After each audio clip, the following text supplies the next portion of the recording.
Estamos avanzando cada domingo en lo que ahora se conoce como el Sermón del Monte, un discurso hecho por Jesús a multitudes, al principio dirigido a sus discípulos, diciéndole las bienaventuranzas, diciéndole que eran la sal de la tierra, la luz del mundo.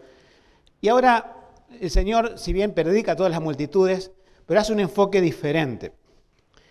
Hace un enfoque a todas esas multitudes que habían sido mal enseñadas. Uno dice, ¿mal enseñadas en qué? Bueno, ellos conocían el Antiguo Testamento, conocían la ley de Moisés, conocían los profetas. Pero los fariseos, los escribas, los rabinos judíos, desde hacía varios siglos, se habían ocupado de confundir a la gente, de enseñarles mal, de distorsionar el sentido de la ley. ¿Y saben qué provocó eso en el pueblo de Israel al enseñar mal la ley? Provocó que cuando viniera Jesús, el pueblo no estuviera preparado para recibir al Mesías. ¿Les parece poco enseñar mal la ley para lograr un pueblo que, como dice en otra parte de la Escritura, solamente se acercaba a Dios de boca, es decir, oraba, cantaba, pero su corazón estaba lejos de Dios? Entonces nos damos cuenta que enseñar mal la palabra trae graves consecuencias en las almas. Y hoy no es muy distinto en el público evangélico, no es demasiado diferente. Cuando le preguntás a un evangélico promedio que te explique el uso de la ley, va a decir cualquier cosa. En un gran porcentaje, se los aseguro. Pero predicamos la gracia. No, estás entendiendo mal la gracia porque tampoco entendés la ley. Hoy se pararán cientos de predicadores, millones de predicadores a lo largo del mundo, y estoy hablando de evangélicos, ¿sí? Hacer un uso de la ley erróneo y hacer un uso de la gracia erróneo, por lo tanto. Diferenciar la ley de la gracia es una clave bíblica. Ver cómo se complementan es una clave bíblica. Diferenciar lo que se conoce como la justificación en Cristo de la santificación es la clave bíblica para que una iglesia y los miembros de su iglesia vivan sanamente. Y para que el evangelio sea predicado con precisión. O sea que hace más de 2000 años hubo un mal uso de la ley. Y quizás muchos de los que estén aquí, a lo mejor escuchen esto por primera vez, voy a tratar de ser sencillo para todos. O puede ser que lo han escuchado en otros lugares. Han escuchado la ley. Eso era para el Antiguo Testamento. Ese es el gran error. Si venís con esa idea, o alguna vez la escuchaste, de que en alguna iglesia evangélica te dijeron, la ley ya no corre más, estamos bajo la gracia, porque vino Jesucristo. Bueno, sí, hay una parte de verdad. Él inauguró el nuevo pacto, por eso tenemos Antiguo y Nuevo Testamento. Pero decir que la ley es para el Antiguo Testamento es tomar la Biblia y romperla por la mitad y quedarse con el Nuevo Testamento y hacer algunas referencias al Antiguo Testamento por si acaso. Fíjense en el gran error por doctrinas que se han dado a través de los siglos, pero que en la Reforma del siglo XVI eso estaba muy claro. Estaba dicho con precisión cuál era el uso de la ley. Entonces, una de las cosas que también quiero decir es que habrán escuchado esta frase cuando se predica del Sermón del Monte, lo que estamos predicando hoy. Jesús vino y puso la vara más alto. Como diciendo, a ver cómo Dios tenía una vara así, vino Jesús contradiciendo a Dios y le puso una vara más alta. No. Esta vara que estaba aquí la habían bajado los fariseos. ¿Sí? Es decir, los fariseos habían hecho un mal uso de la ley. Lo que vino a hacer Jesús con la ley, porque se trata de eso el mensaje de hoy, Él vino a mostrar cuál era la verdadera vara, cuál era el verdadero estándar de la ley. En medio de una neblina causada por los fariseos de malas enseñanzas, la gente no podía ver para qué servía la ley y cuál era el espíritu de la ley. Cuando decimos el espíritu de la ley es a qué apunta, cuál es su significado profundo.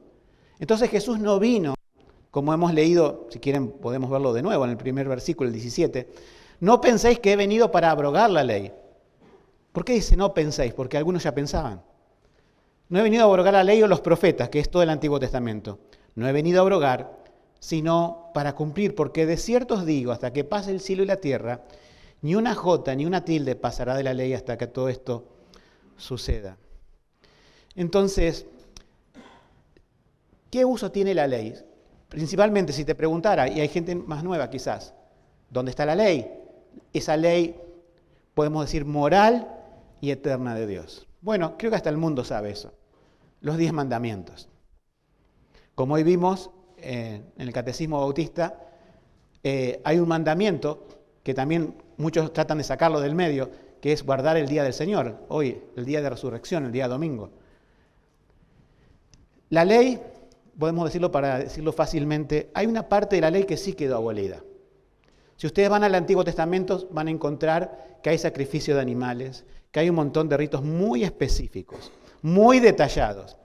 ¿Pero con qué tiene que ver eso? Con el anuncio del Mesías, con el anuncio de Cristo que vino y murió en la cruz. Cuando Juan el Bautista lo presenta, dice, he aquí el Cordero de Dios. Y ese Cordero de Dios que fue escogido desde antes de la fundación del mundo para ser sacrificado en la cruz, cuando murió en la cruz, puso fin a esa ley que se llama la ley de las ceremonias, la ley ceremonial. Es decir, ya no se sacrifican más animales. Ya no hace más falta reconstruir un tercer templo. Ya no hace más falta que vuelva el sistema judaico a sacrificar animales porque el Cordero ya vino. Y eso es lo que no se entiende a veces en nuestra época actual, en los evangélicos. Pero que la teología reformada siempre lo entendió. La ley ceremonial quedó abolida. Después hay una ley civil que hoy se nombró, que queda abolida hasta cierto punto, porque muchos países pueden tomar principios civiles de la ley de Dios dado a Israel para hacer su constitución, y de hecho muchos países lo han hecho. Pero es otra cosa. Lo que sí sabemos es que la ley espiritual, que es la de los 10 mandamientos, es una ley eterna. Dios no ha cambiado y no va. ¿Cuándo se acaba eso? Dice, cuando se acabe el cielo y la tierra, dice Jesús. Cuando se acabe el cielo y la tierra podemos decir, bueno, ahí vamos a decir la ley era para el antiguo mundo, porque ya estaríamos con el Señor. Pero que digan hoy en iglesias, la ley era para el Antiguo Testamento, no teniendo ningún uso, es en cierta forma una herejía, porque es contradecir algo principal de la palabra de Dios. Ahora, ustedes se preguntarán, ¿cuál es el uso de la ley correcto?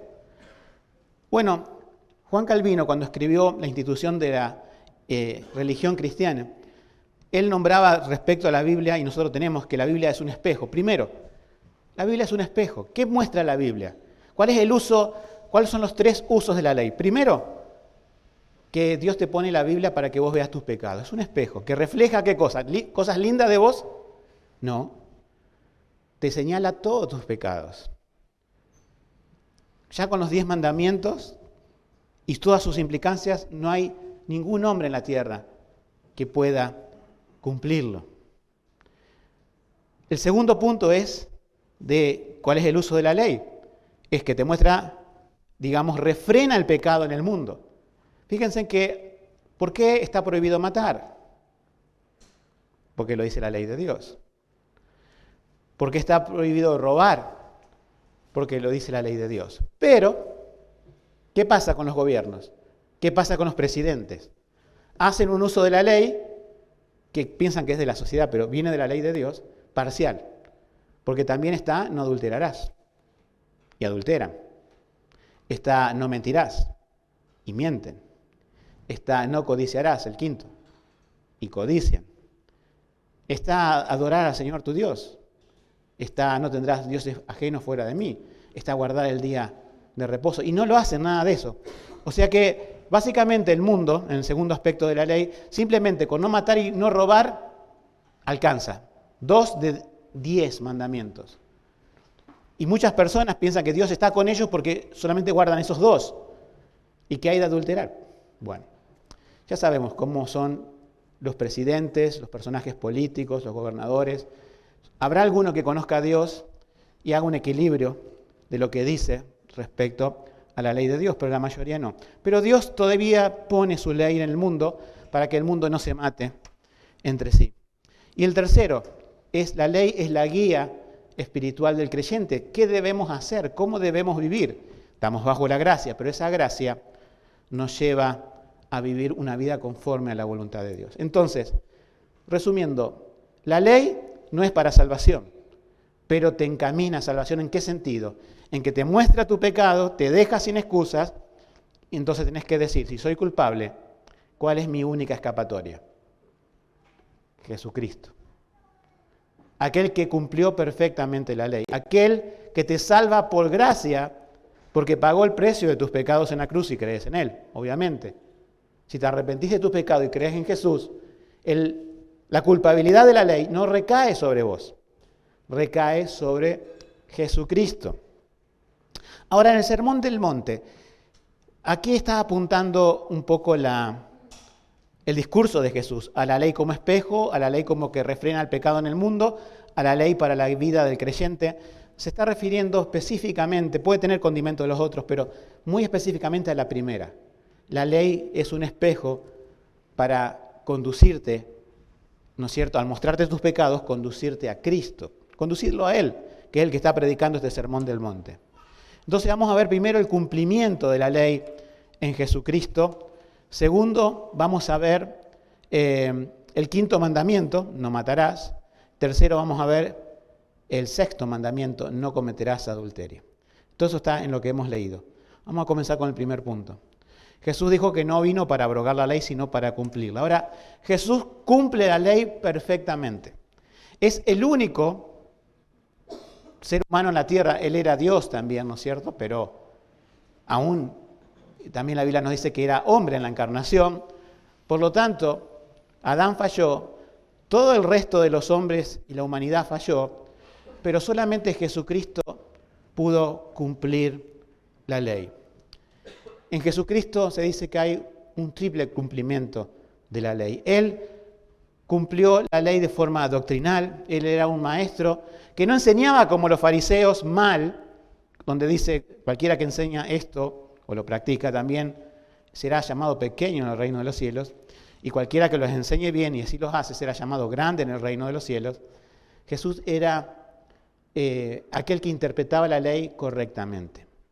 Si nosotros tenemos el Sermón del Monte aquí, imagínense para aquellas iglesias que dicen la ley era para el Antiguo Testamento y tenemos en las páginas del Nuevo Testamento que Jesús habla de la ley. Entonces, ¿qué hacemos con el Sermón del Monte? ¿También lo arrancamos de la Biblia? No, Jesús es el cumplimiento doctrinal de la ley. Segundo, Jesús es el cumplimiento ético o vivencial de la ley. Él guardó todos los mandamientos. Nadie podría decirle a Jesús, quebrantaste un mandamiento. Los fariseos buscaban la vuelta para decirle que Jesús no guardaba el día de reposo porque sanaba en día de reposo, pero ese no era el espíritu de la ley. Él le dijo que si cae una oveja, un animal en un hoyo, no lo vas a sacar, ¿cómo yo no voy a sanar a un hombre en el día de reposo? Entonces, Jesús interpreta la ley, la cumple, y también todas las profecías, porque habla de la ley y los profetas, que no pasarán hasta que pase el cielo y la tierra, todas las profecías se cumplen en Jesús. Es decir, estaba enseñando delante de esta multitud aquel en donde se cumplía todo el Antiguo Testamento. Pero que Él no vino a abrogar la ley, como digo, espiritual, sino solamente la ley ceremonial y algo de la ley civil. Pero la ley espiritual, Él la vino a confirmar. Y se la da a la iglesia para predicar el Evangelio. ¿Cómo es eso? ¿Cómo es que por medio de la ley podemos predicar el Evangelio? Es muy simple. ¿Cómo le decimos a una persona que necesita de Jesús? ¿Hay alguno que necesite de Jesús aquí? Aquellos que ya somos salvos, hemos dicho un día, soy necesitado de Jesús.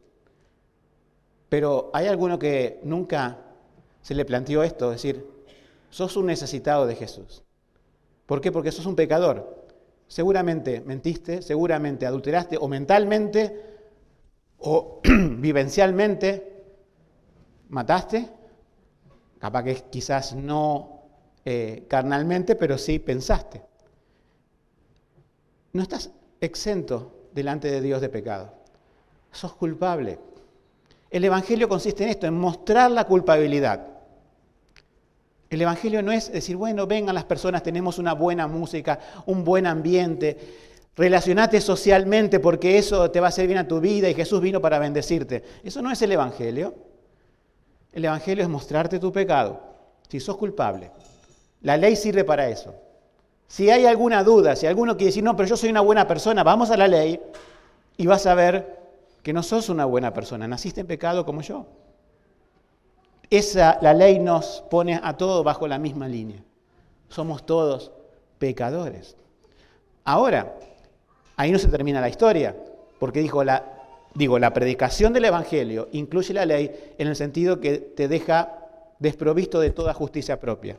Y cuando estás parado delante de Dios sin justicia propia, desnudo podemos decir, es allí cuando el Evangelio te ofrece, pero hay una escapatoria a esa condenación de Dios. Hay un vestido que te puede vestir, que es Jesucristo. Jesucristo vino para aquellos que reconocen que la ley los condena. Cuando Jesús dijo, yo no he venido por los sanos, sino por los enfermos, es una metáfora para decir esto. Mira, Jesús no vino por gente buenita, por gente que se cree buena, por gente que tiene sus ideas de religión mejores que Él. Jesús vino por pecadores necesitados, por enfermos que dice, Señor, tú solo puedes curarme, tú solo puedes poner tu mano y curarme. En el sentido espiritual, Jesús puede solamente salvarte, pero antes tenés que reconocer tu enfermedad. Antes tenés que reconocer que la ley te condena. Si no, no habría uso de la ley. Y predicar la ley tiene eso, es poner siempre un espejo delante. Cuando te ves al espejo de tus buenas obras por tu propia cuenta, sos una buena persona. Todos tenemos una opinión buena de sí mismo. No he sido tan malo, el culpable fue el otro, esto, aquello. Pero cuando estás solo, delante de la presencia de Dios, y te pone su palabra, ahí vas a ver tu pecado. Miren, las personas que no quieren ver su pecado aquí en la tierra, van a tener que verlo en el cielo, delante del juicio de Dios, y Dios lo va a condenar como un impío, al fuego eterno. ¿Qué es mejor? ¿Reconocer el pecado en la tierra y acudir a Cristo, o creerse una buena persona e ir al cielo pensando, Dios tiene una balanza que va a medir mis buenas obras? ¡Mentira! Dios no tiene una balanza en los cielos. Son religiones paganas las que han ideado que los dioses tienen balanza, los egipcios, por ejemplo. Dios tiene simplemente esto. Vas a entrar al cielo si solamente creíste en Cristo. Y solamente podés creer en Cristo en esta tierra si reconoces que la ley te condena porque sos un pecador. Fin de la historia.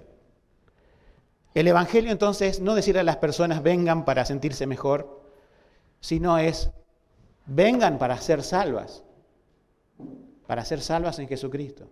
Eso va a provocar cambios. Dios cuando salva a alguien provoca un cambio en su corazón. Ama a sus hermanos, está en comunión con otros. Como se predicó hoy, esto es un oasis, pero para el impío esto es una tortura.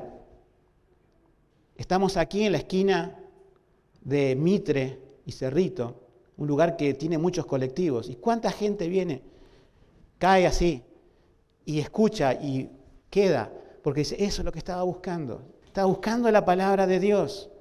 Estaba buscando respuestas que no encuentro en un mundo de videos, de blogs, de páginas web o de lugares donde voy y hablan de otra cosa que me parece que no es la Biblia. Gloria a Dios si es así, porque predicamos, abrimos la palabra de Dios para enseñar de manera que en el cielo no digan, mira, fuiste lo más pequeño porque lo usaste mal, enseñaste mal. Hay otras personas que van a venir y decir, no, esto no es lo mío, esto no es un oasis, esto es algo que no me gusta. Bueno, ¿saben lo que van a hacer en el cielo?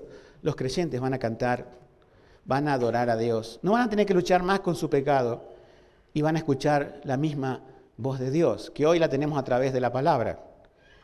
No estamos para entretener a la gente, no estamos para decirle, mira, hacemos todo lo posible para que te llegue la alabanza. No, la alabanza es para Dios. Como dijo alguien, después de una reunión, a mí no me ha llegado la alabanza. Perfecto, porque no era para vos, no estaba enfocado. Las, 100 personas que están acá no están enfocadas en agradarte, sino en llevarte a Cristo. Cuando alabamos a Dios, proclamamos el nombre de Dios, proclamamos su palabra, estamos poniéndolo a Cristo en alto. Y eso para el que se salva es glorioso. Eso para el que se salva realmente es lo más importante.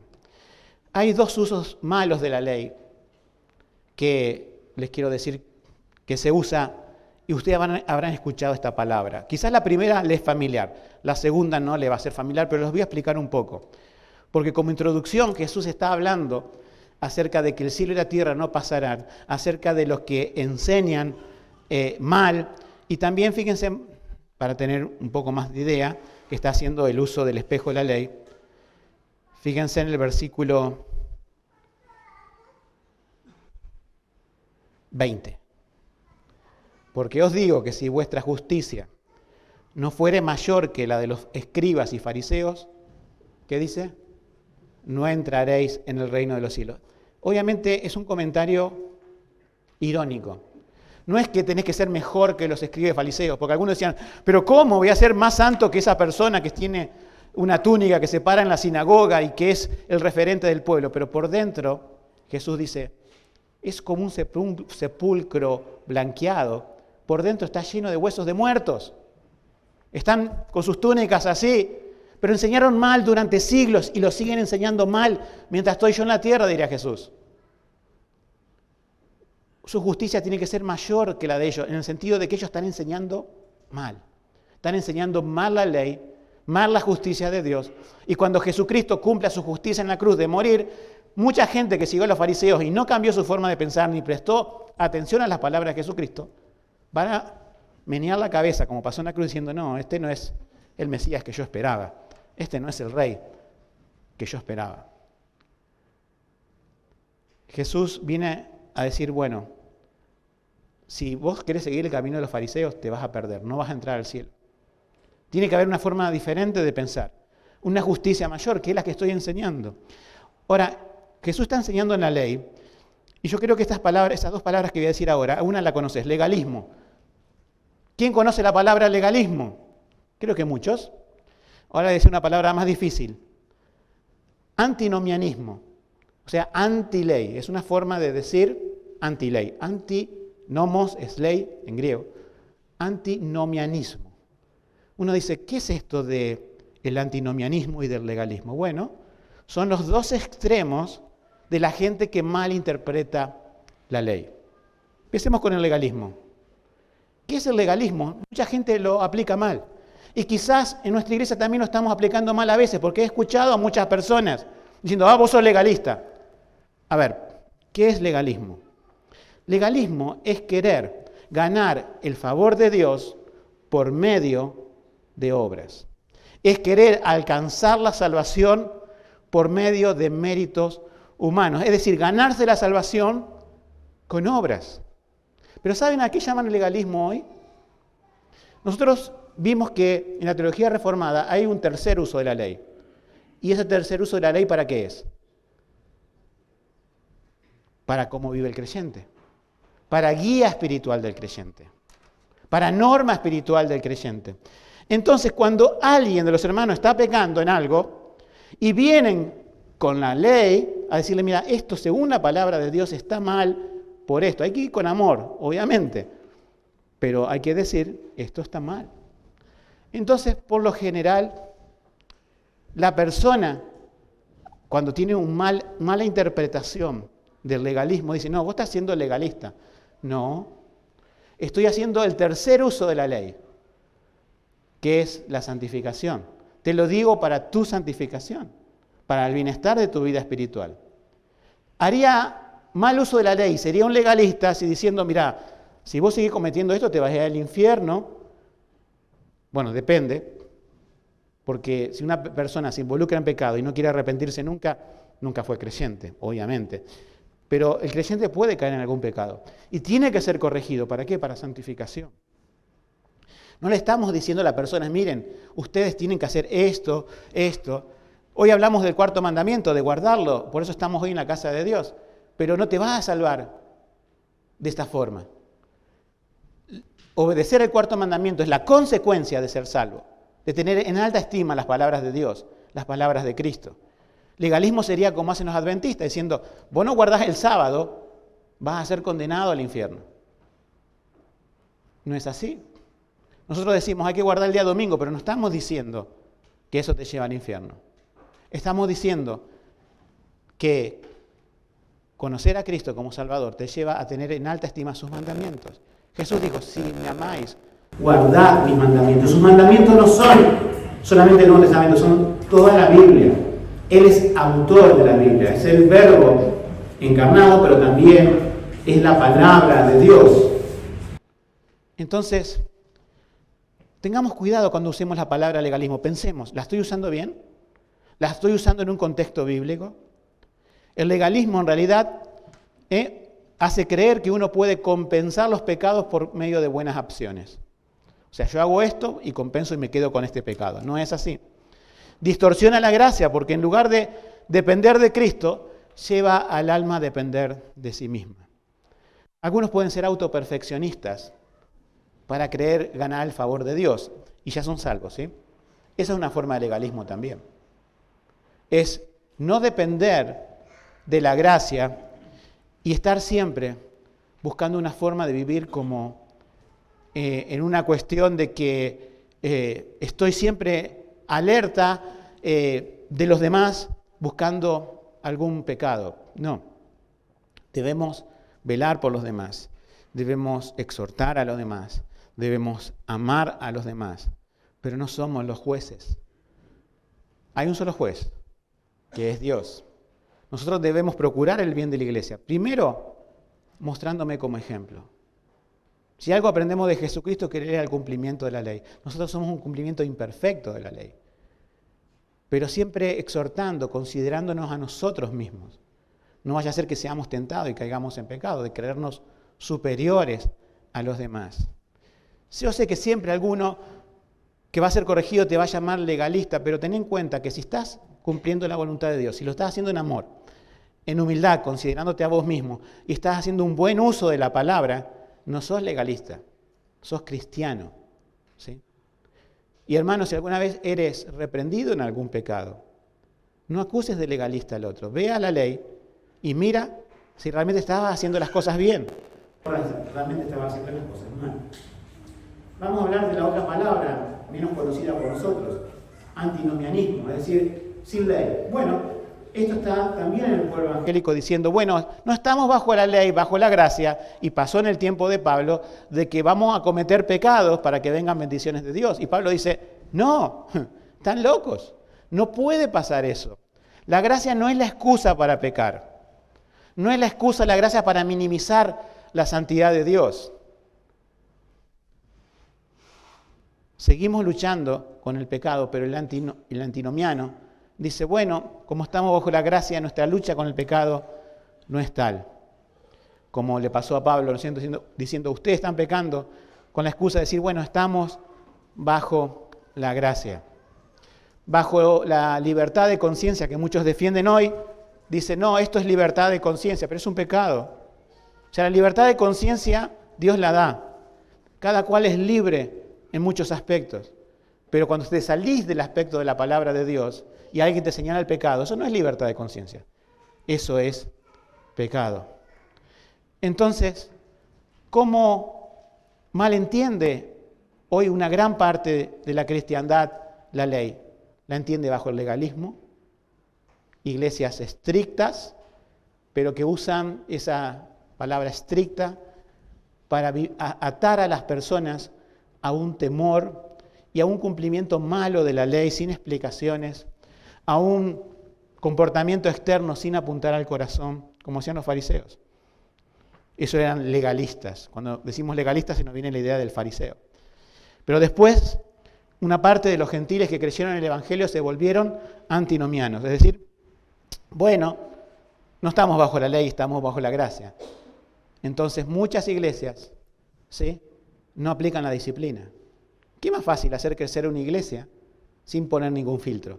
Diciendo, viniste a algunas reuniones, ¿crees en Jesús? Sí, bueno, ya sos miembro, venite, te bautizamos. Qué fácil es cuando se cometen pecados y dicen, bueno, no fue tan grave, seguí sirviendo al Señor, vas a arreglarlo con Él si tenés algún pecado. Y no se aplica la disciplina, que nos habla Mateo 18. Es así que enseñar mal la palabra es vivir mal la palabra. Enseñar mal la ley es vivir mal la ley. Enseñar mal la ley es enseñar mal la gracia y es vivir mal la gracia. En definitiva, enseñar mal la ley es destruir el Evangelio, porque el Evangelio necesita de la ley para presentar como espejo al pecador para que éste acuda a Cristo. Y también usar mal la ley es usar mal la gracia para la iglesia, porque no santifica a la iglesia. Un uso malo de la ley, ya sea en el legalismo o el antinomianismo, la iglesia no se santifica. Uno cree en las obras externas, el otro cree que puede hacer lo que quiera. El punto medio es, estamos en la gracia, Cristo nos salvó. Y Cristo, así como la ley nos lleva a Cristo para salvación, Cristo nos lleva a la ley para santificación. Pero déjenme, antes de pasar, que son más breves los otros puntos, el 5º y 6º mandamiento, a hacer esto. ¿Cómo nos santificamos? ¿Cómo nos santificamos con la ley? Es complejo. Y en el retiro escuchamos algo de esto. Algunos dicen, bueno, si yo no lo siento, no lo hago. Nos decía un pastor Jorge Rodríguez esto. Hoy el pensamiento posmoderno es decir, si yo no lo siento, no lo hago. Si yo no siento ir a la reunión, es más sincero delante de Dios quedarme en mi casa mirando televisión o yendo a jugar al fútbol o saliendo con mi familia a algún lado, porque yo no lo siento. Y si fuera con mi familia a la iglesia, sería un hipócrita. Entonces yo soy más santo porque hoy me quedo haciendo otras actividades. ¿Quién te dijo que los mandamientos son para ser tomados así? Imagínense en cualquiera de los 10 mandamientos. Yo no lo siento, no lo hago. Tenés que hacerlo. Tenés que cumplirlo. Pero aquí está la cuestión. Hay un dilema moral en el corazón diciendo, pero si no lo siento y voy, ¿qué es peor? Mira, peor es no obedecerlo. ¿Está bien obedecer un mandamiento sin sentirlo? Hay una parte que está bien. Sujetate.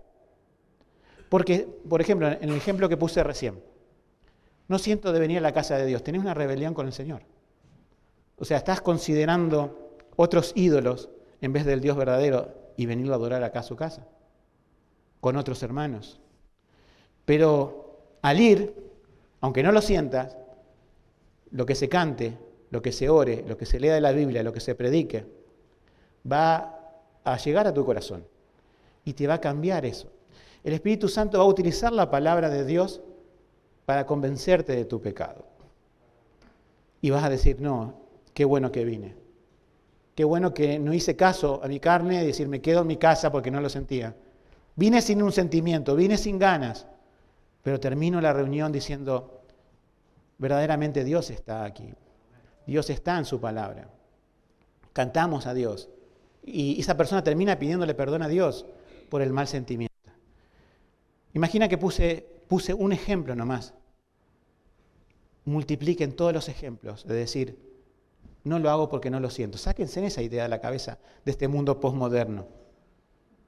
Lo vamos a hacer. Pero también acá está la parte importante. Señor, no puedo obedecerte simplemente a regañadientes.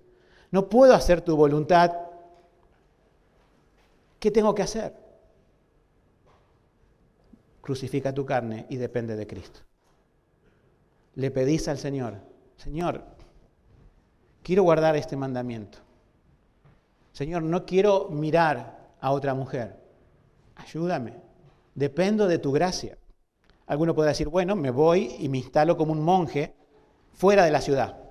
Eso es lo que querían hacer los monjes, pero llevaban su pecado donde quiera que iban. Eso en la antigüedad, en la época del catolicismo y el monasticismo. Ellos entendieron que para no tener contacto con ningún pecado, tenían que vivir una vida separada y a varios kilómetros de cualquier civilización. Pero el problema era el corazón, no era el entorno. Era el entorno, pero también el corazón. Entonces iban con sus pecados donde quieran que vayan. También podés pensar así, me aíslo de todo y no peco. No. El problema es tu corazón. Y la santificación se basa en esto, en ver lo que te muestra la palabra de Dios, sentirte impotente y clamar por la gracia de Cristo. Al principio puede haber una resistencia, decir, no quiero, hazlo, pero busca la gracia para que puedas cumplirlo de corazón. Imagínense, ay, no siento el deseo de ser fiel a mi esposa. Cumplilo y que Dios transforme tu corazón. No siento el deseo de ser fiel a mi marido. Cumplilo y que Dios transforme tu corazón. Dependemos de la gracia. estoy codiciando aquello, pero sé que la Biblia me dice no codiciar, pero yo lo siento. Niégate, crucifica. Dios te da los medios en su palabra, en los medios de gracia también cuando recibimos aquí la palabra de Dios. Te da las herramientas y sobre todo su gracia, su Espíritu Santo que te conduce a la santidad.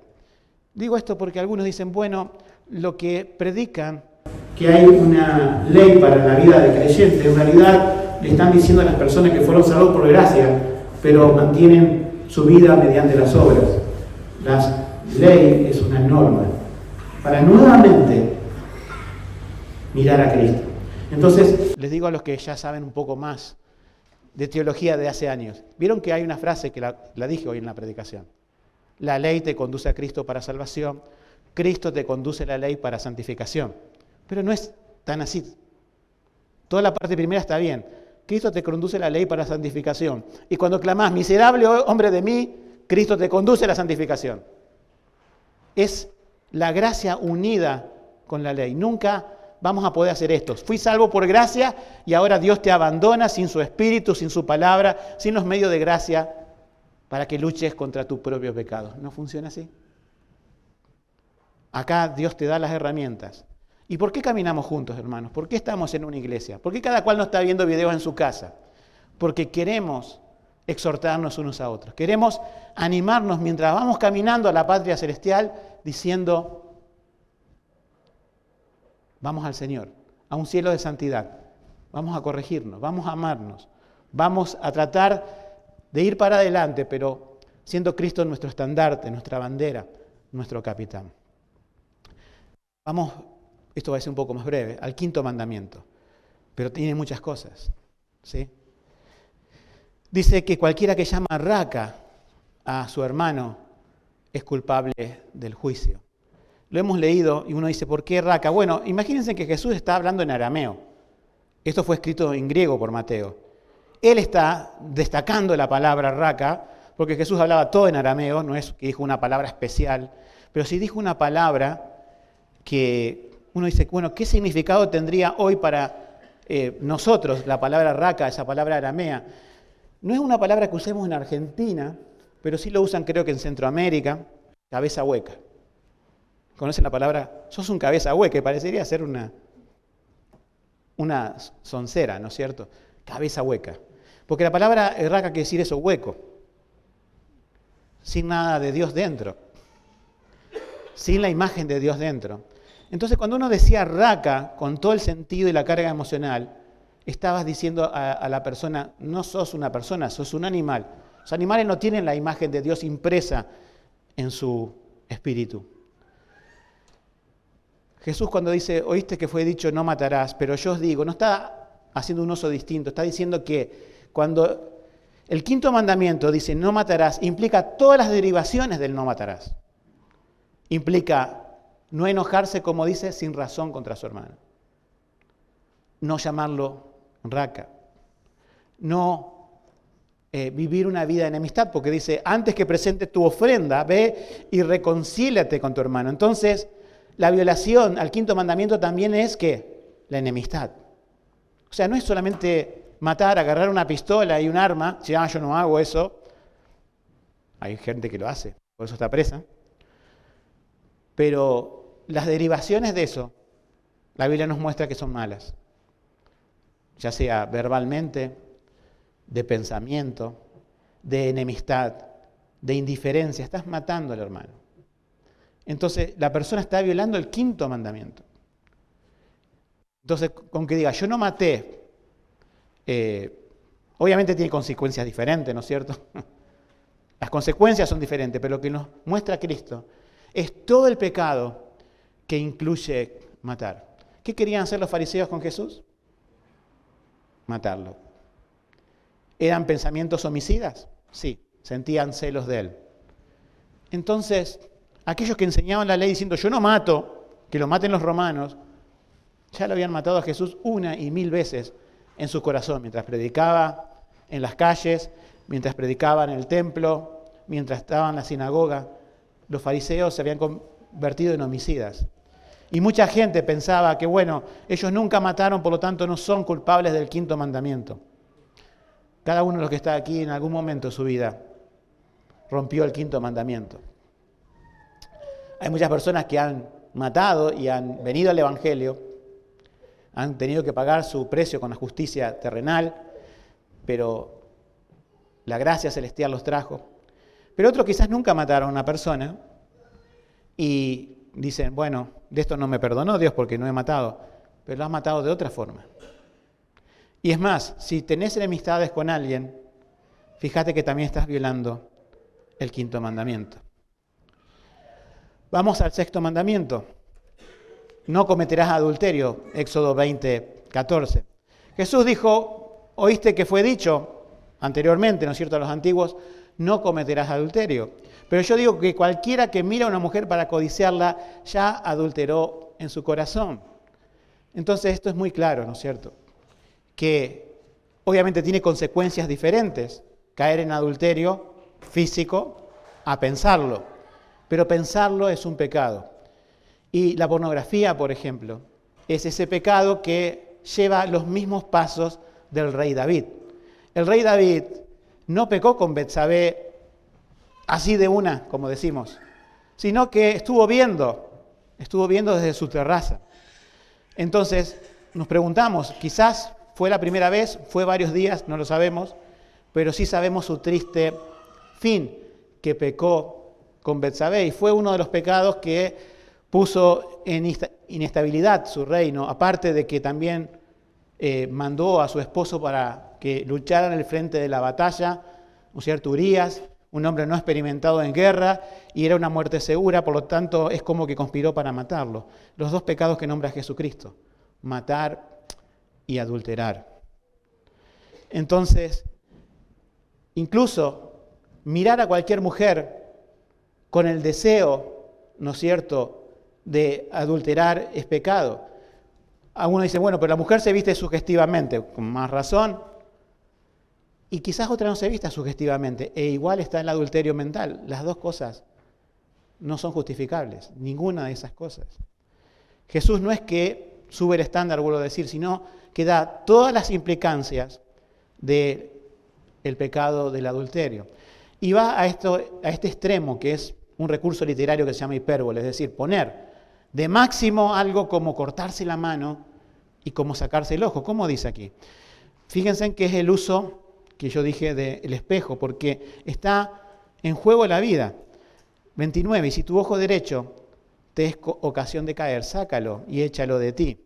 El 30, y si tu mano derecha te es ocasión de caer, córtala. Y acá viene la parte final. Dice, porque te es mejor que se pierda uno de tus miembros y no que todo tu cuerpo sea echado al infierno.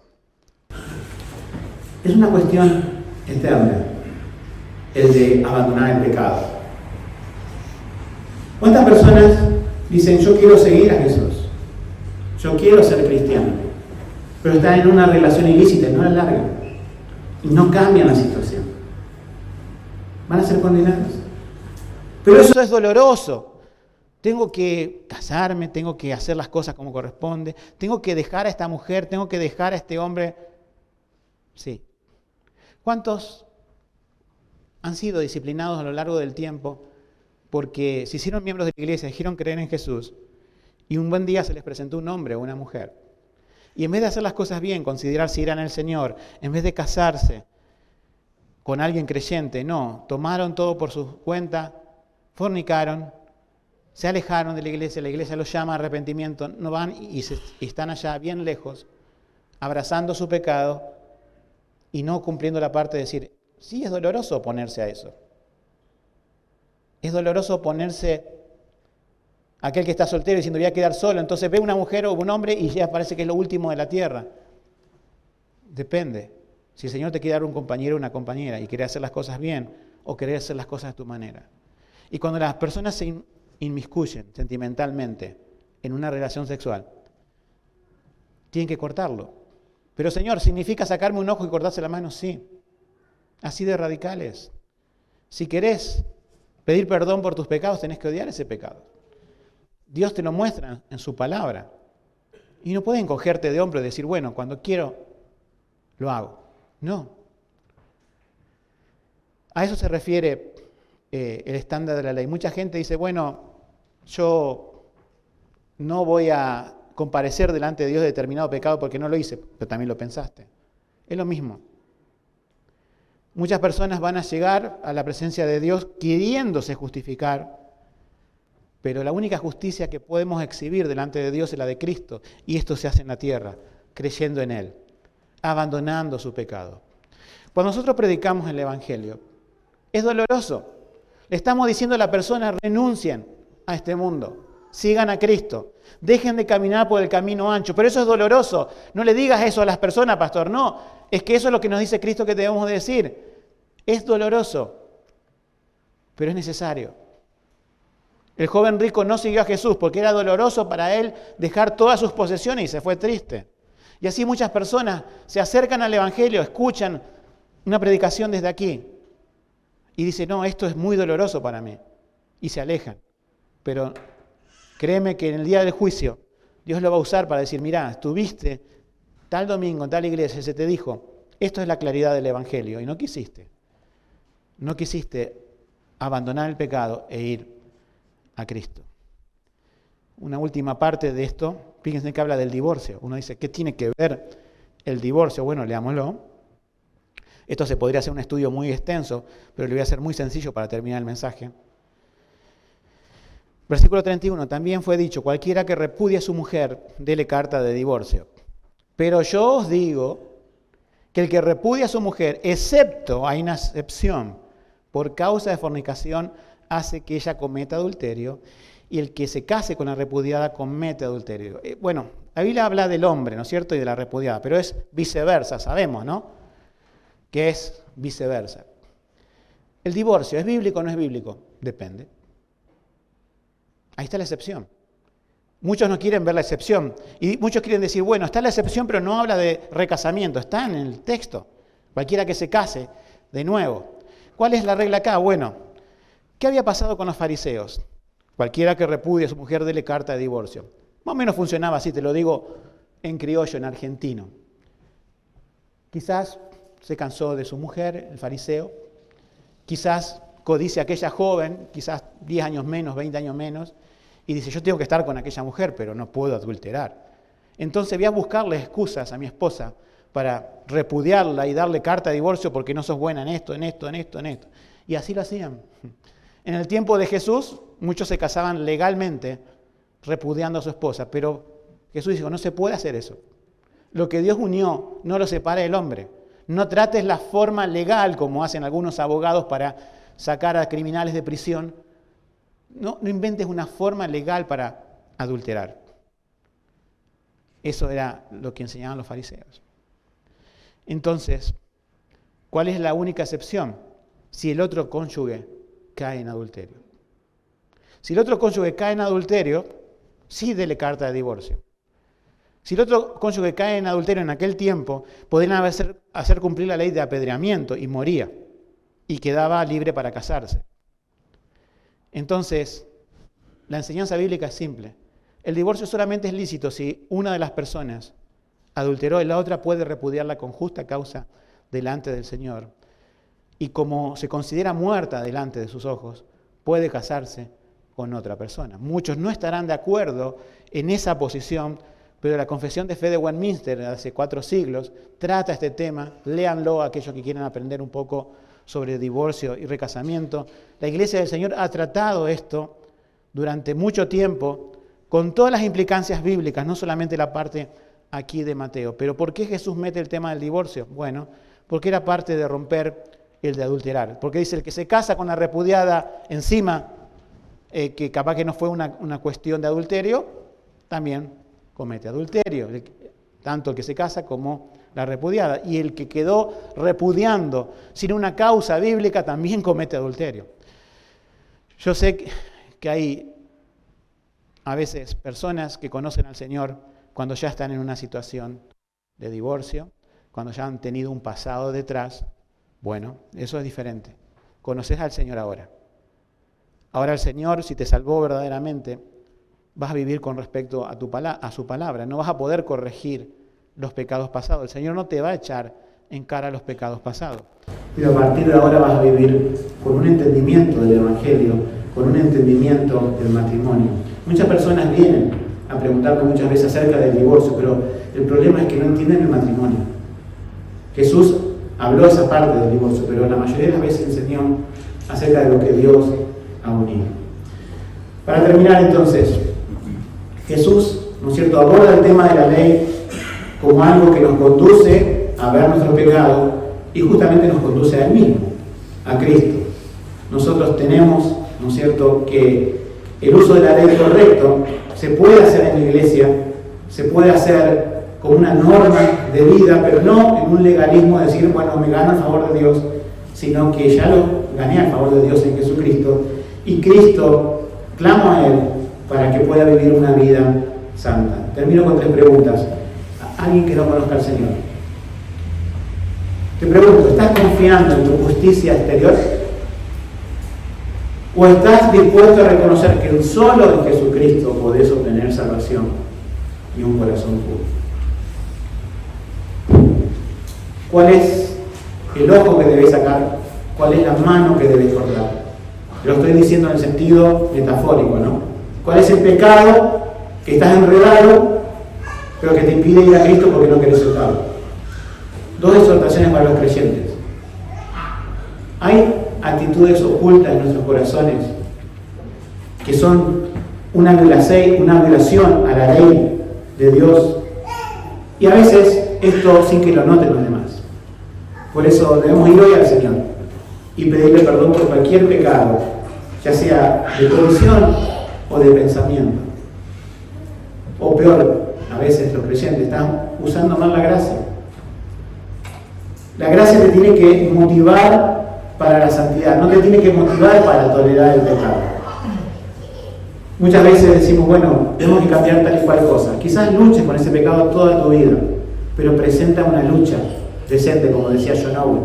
Presenta una lucha encarnizada, porque todavía la lucha con el pecado no terminó. Un día vendrá el Señor, un día nos resucitará si hemos muerto en Cristo, o si estamos presentes en la tierra, cuando Él venga nos transformará, y ahí sí podemos decir que la batalla finalizó, que ya estamos para siempre con el Señor. Pero mientras tanto podemos hacer nuestra la oración del salmista, después que pecó y reconoció su pecado, en Salmo 51:10. Crea en mí, oh Dios, un corazón limpio y renueva un espíritu recto dentro de mí. Que el Señor nos bendiga.